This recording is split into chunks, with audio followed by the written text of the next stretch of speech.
तो जब आप किसी से दूर जा रहे होते हैं ना, तो आप जस्टिफाई करते हो, आप देखते हो कि यार क्या क्या कारण, मतलब मैं कई बार कहता हूँ कि हमारे पास दो साइड की कैसेट्स होती है, ए साइड में अच्छे गाने बजेंगे, बी साइड में बुरे गाने हैं, तो हम बी साइड की कैसेट बजाते रहते हैं। तो मैंने अपने बाप के खिलाफ वो बी साइड के गाने सारे बजा लिए कि वो देखो, वो जिस दिन मैंने कहा था कि चलो ये काम में आप मेरा सपोर्ट नहीं कर रहे हो, उन्होंने कहा भाई तेरे को काम करना है तो कर, और मेरे साथ रहना है तो रह, नहीं तो निकल, तेरे को जो करना है कर।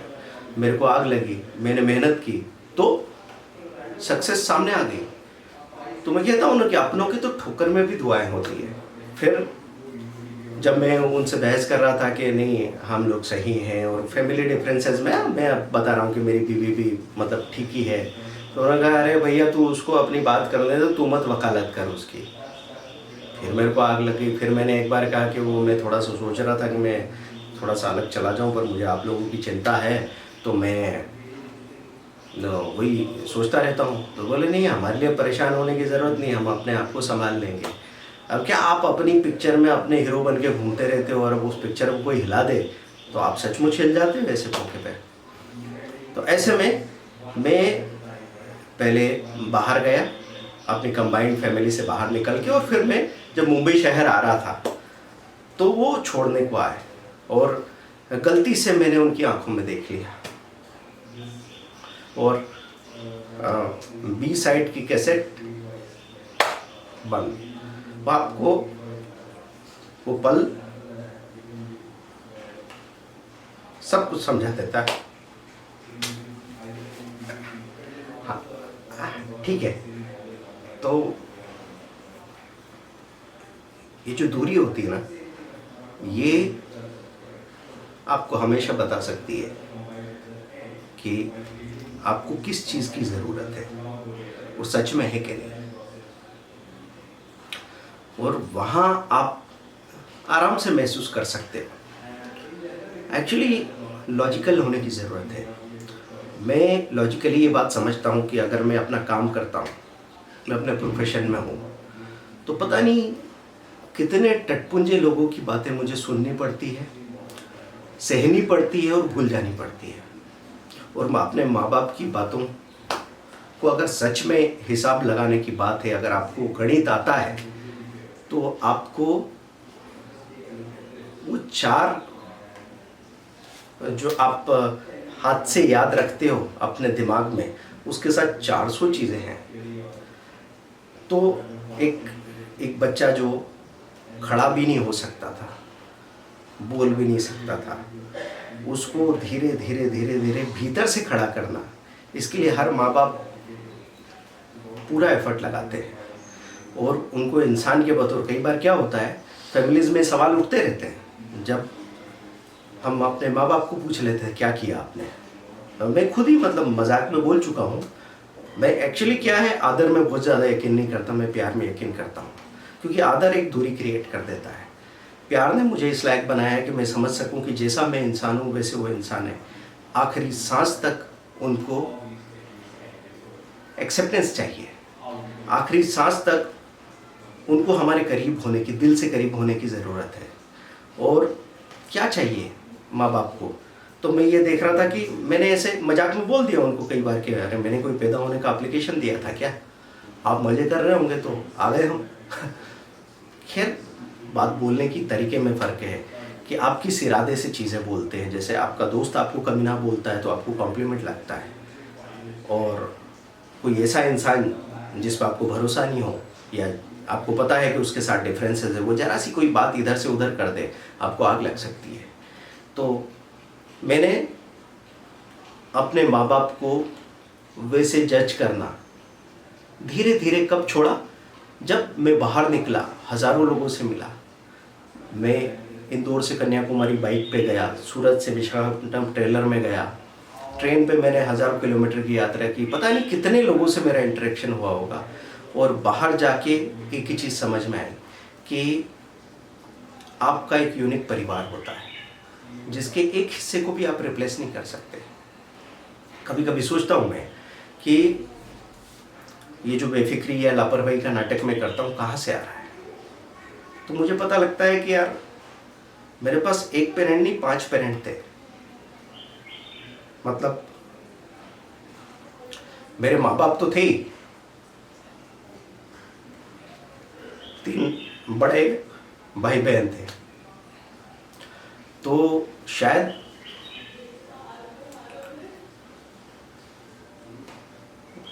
वो स्ट्रगल आप तक पहुंच ही नहीं पाता। तो जब भी एक जिंदगी बनती है तो उसकी नींव में कई जिंदगियां होती है। तो हम लोग बात कर रहे थे कि ये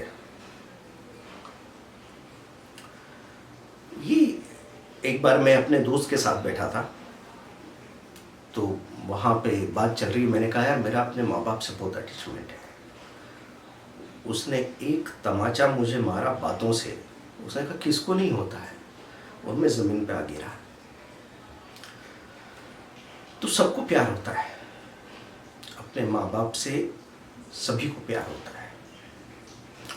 मैं जब ऑटोबायोग्राफी पढ़ता था निदा फाजली, जावेद अख्तर जैसे लिरिसिस्ट की, तो उनकी ये हालत थी कि उनके पिताजी ने अपनी फैमिली को, उनकी माँ को छोड़ दिया, कहीं दूसरे रिश्ते हो गए या वो साथ में रहे नहीं, तो पूरी ज़िंदगी उनकी दुश्मनी चलती रही। लेकिन जिस दिन उनके पिताजी चले गए, उनका कहना है कि मेरे दिल का एक हिस्सा उजाड़ हो गया। मतलब एक लड़ाई तो थी, एक जगह तो थी जो खाली हो गई। तो रिश्ते ऐसे ही होते हैं, या तो दोनों लोग रिश्ते में साथ में जीतते हैं या दोनों ही हारते हैं। तो मेरी ज़िंदगी में सबसे ज़्यादा मुझे अगर ज़रूरी चीज़ लगती है तो यही लगती है कि जो हमारे पास है उस घर को महसूस कर सकें। उस घर में कितने लोग हैं, क्या लोग हैं, वो आदर्श है कि नहीं, वो मुद्दा नहीं है। अब मैं जब याद करता हूँ तो मेरे सबसे बड़े भाई के किस्से मुझे याद आते हैं कि कहाँ अफेक्शन मिला है। मझले भाई के किस्से याद आते हैं, कहाँ अफेक्शन मिला है। दीदी के किस्से याद आते हैं, कहाँ अफेक्शन मिला है। माँ बाप के तो खैर आएंगे, क्योंकि सारे डिज़ाइन हैं तो उन्हीं के। तो दोस्तों, सबसे पहले अपने जड़ को स्वीकार करना ज़रूरी है। अब जब ये बात होती है, जैसे मेरे पिताजी से क्या सीखा मैंने, उन्होंने वो कहानी सुनाया करते थे कि उनके पिताजी को उन्होंने प्रॉमिस किया था कि ये जो पुश्तैनी जायदाद वगैरह है, इसके लिए मैं ज़िंदगी में कभी नहीं लड़ूंगा। और मैं क्या देख रहा हूँ, मैं ये नहीं देख रहा हूँ कि आदमी आदर्श है तो मैं ऐसा बन जाऊँ, मैं ये देख रहा हूँ कि उस आदमी के साथ हो क्या रहा है। तो ये मुझे पता लग रहा है कि पीछे पास्ट में जो चीज़ें किसी और ने जुटाई है, उसको लेने के लिए आप लड़ते नहीं हो, भिड़ते नहीं हो, तो आपके अंदर इतनी एनर्जी कि उससे कई गुना ज़्यादा आप जुटा सकते हो।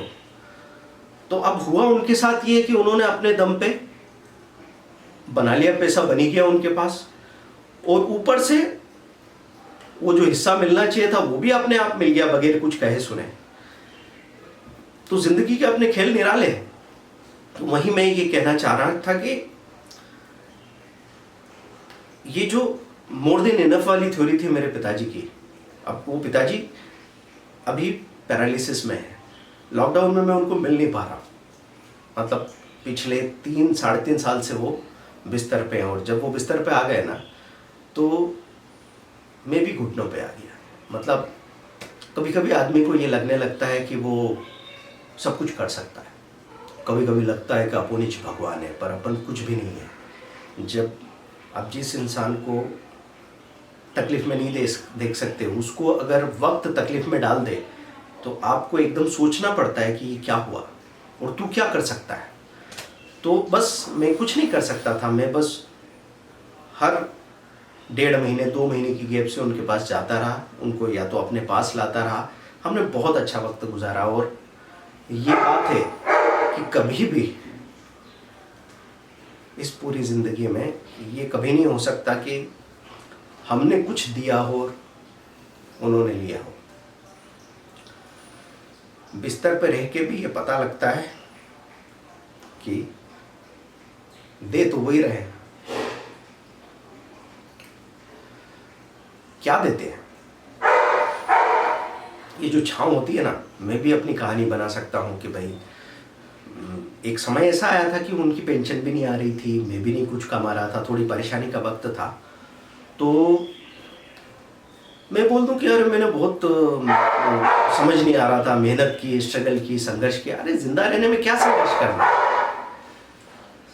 सांस लेने को हवा होती है, खाने को आपको एक घर में भेज दिया इंसानों के बीच में, उन्होंने आपको चलने फिरने लायक बना दिया। काहे का स्ट्रगल? कौन सा स्ट्रगल? वो एक छांव का होना। मतलब ऐसे समझ लो कि सर्कस में प्रैक्टिस कर रहा है आदमी, इधर से उधर झूल रहा है, लेकिन नीचे नेट लगी हुई है, तो आप कहीं गिरेंगे नहीं ना। तो मैं तो रहूँगा उसी खानदान का हिस्सा, मुझे जो सम्मान मिलना है, मुझे जो पहचान मिलनी है, वो उससे जुड़ी हुई रहेगी।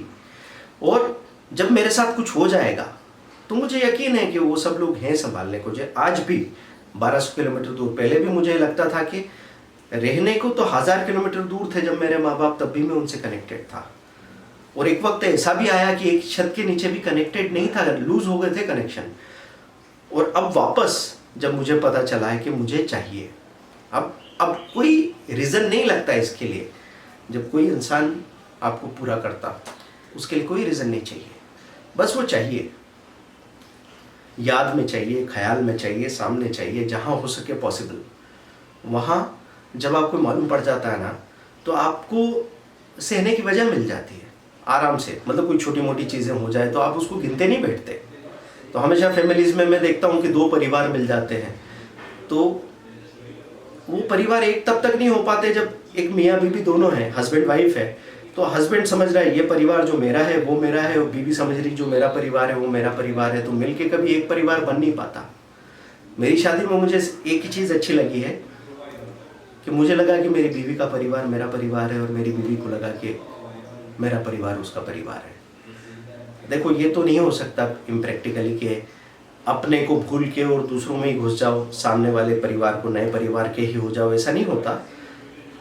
अपने से प्यार करो, वो तो स्वाभाविक है, लेकिन सामने वाले परिवार से भी प्यार पूरा किया जा सकता है, उन पर भरोसा किया जा सकता है। और 50 बार जैसे हमारे माँ बाप थे, उन्होंने हमसे कुछ भी कहा होगा पहले, तो कभी ऐसा लगता नहीं था कि अरे कुछ कह दिया। भाई लड़ते थे, एक दूसरे के ऊपर चढ़ के मुक्के मारते होंगे एक दूसरे को, लेकिन कभी नहीं लगा कि भाई दूर है दूर है दूर है। बाद में अचानक से ये बात आ जाती है, क्योंकि हम कहीं भूल जाते हैं उस बात को कि ये इनका होना ज़रूरी है। ये आपको तभी पता लगेगा जब वो नहीं रहेंगे, तब आप समझ पाएंगे कि यार दुनिया में एक भी इंसान ऐसा नहीं बचा जो मुझे वैसे प्यार करता है जैसे माँ प्यार कर सकती है। माँ को प्यार करने के लिए कोई खास वजह नहीं चाहिए। अब कभी कभी क्या, मैं डिस्कशन करता था, आर्गुमेंट हो जाते हैं, आपको लगता है यार आपको मेरे पे कम भरोसा है, उन पे ज़्यादा भरोसा है, इस पे कम भरोसा है, उस पे ज़्यादा भरोसा है। बाद में धीरे धीरे जब आप पेरेंट के रोल में आते हो या डिसीजन वाले रोल में आता है, तो आपको मालूम पड़ता है कि आपको कमज़ोर को संभालना पड़ता है, उसको सहारा देना पड़ता है। तो चीज़ें इस तरीके से काम करती हैं।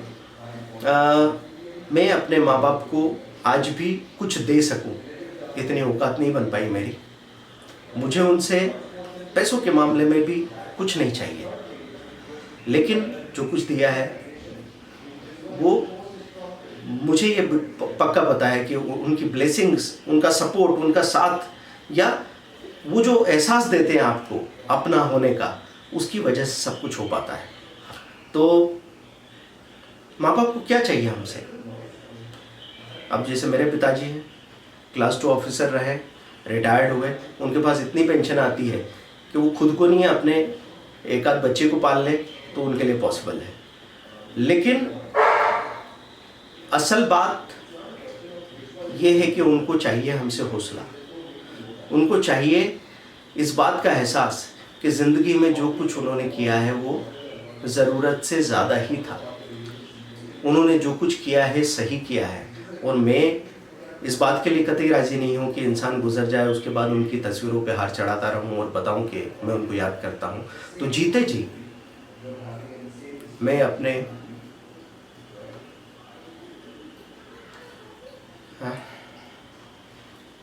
सबसे अच्छे दोस्त से कहना चाहूँगा कि माय डियर माँ and Bapu, I love you.